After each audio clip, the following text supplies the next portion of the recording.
এক্ষুনি আমার এখানকার মাহান্তর সঙ্গে কথা হলো, ওনার মতে যে এই জায়গাটার ইতিহাস ওনার জানা নাই, মানে ঠিকঠাক জানা নাই, জানাই নাই বলতে গেলে। আমি আগেও হিলোরা গ্রামের যে মাহান্তর কাছে যে মাহান্তর কাছে আমি খবর নিয়েছিলাম, উনিও বলেছিলেন যে আমার সেইভাবে বিস্তারিত কিছু জানা নাই, খুবই অল্প তথ্য আমাকে ওনারা দিতে পেরেছেন এবং ইনি তো সম্পূর্ণ নাকচ করে দিলেন, কারণ ইনি একটুও তথ্য জানেন না।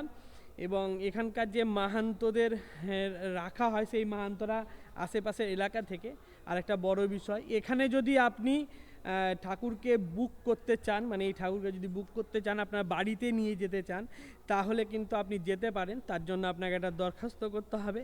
আমি তার কপি বা তার যে ফরম্যাট আছে সেইটা আমি আমার স্ক্রিনের সামনেই দেখুন রেখে দিয়েছি, আপনি লক্ষ্য করতে পারবেন। আর এখানকার একটা ফোন নাম্বারও আমি প্রোভাইড করে দেবো, আমার স্ক্রিনের নিচে দেখতে পাচ্ছেন হয়তো, আবার আমার ডেসক্রিপশান বক্সও আমি কিন্তু লিখে দেবো। সেইখান থেকেই কিন্তু আপনি ফোন করে এখানকার ম্যানেজারের সম্পর্কে বা ম্যানেজারের সঙ্গে কথা বলে এই ঠাকুর সম্পর্কে জানতে পারেন এবং এখানকার যেসব বুকিং প্রসেস সেইগুলো কিন্তু জেনে নিতে পারেন।